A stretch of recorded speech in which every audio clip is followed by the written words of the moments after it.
Roosevelt once said, "No one can make you feel inferior without your consent."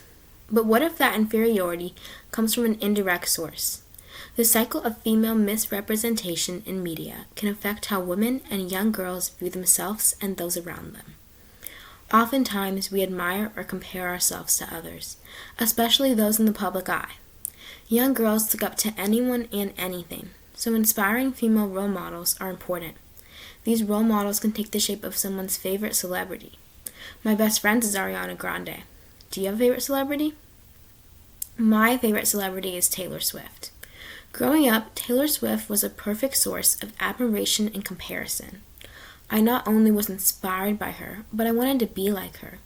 For many others, this is a similar occurrence. So when the person who inspires you to work hard and be yourself is put down, it is convenient to do the same to yourself and others. When I was younger, I began to notice how Taylor Swift was consistently scrutinized by the press for her relationships. This affected the way I viewed myself because the press painted her as a horrible person. I therefore doubted parts of myself that had been influenced by her. I had gained confidence and an extensive vocabulary from listening to her songs on repeat with my clock radio.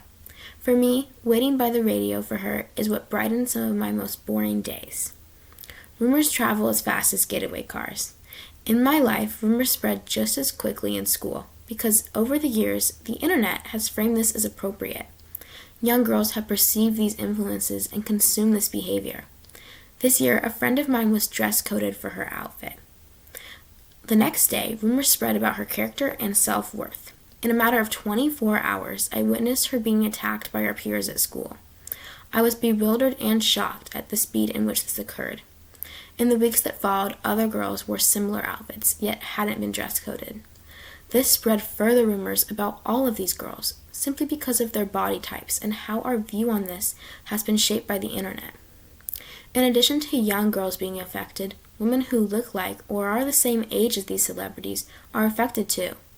Men and women don't involve themselves in celebrity gossip, yet in current times, some celebrity gossip becomes newsworthy. These women who initially weren't looking for this information find it and begin to question themselves because of how female celebrities are being represented.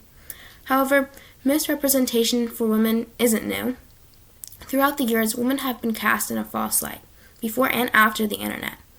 Access to online and news resources has amplified its effects. An article about misrepresentation from the news blog Counterview states, "Gender misrepresentation and stereotypes can lead to a much distorted idea of self in people." This reinforces the idea that we ingest media so heavily that we can start to adapt how we see ourselves. For young girls especially, this can be damaging as they are still growing up and developing their aspirations. Women are not only misrepresented but underrepresented. This causes misrepresentation to have a bigger effect because those being misrepresented are already a small population of those being recognized. Recognition is just as important as representation because people want to see someone who looks and acts like them in the media. They want someone they can relate and compare themselves to. The future is female and it starts with ending this cycle of misrepresentation. But how do we do that? We must limit our consumption of media that tears down other women. You may not see the connection between how we treat someone like Taylor Swift and how we treat each other. But if we perceive it as okay to treat female celebrities as punching bags, what stops that perception from occurring in our everyday lives? This media is targeted towards all of us. By refusing to endorse it, we can begin to shape a better community for young girls who have access to this media and are just now discovering their femininity. One day, these young girls will be women in government. One day, these young girls will protect their countries. One day, these young girls will be scholars. One day, these young women will be in the media as well.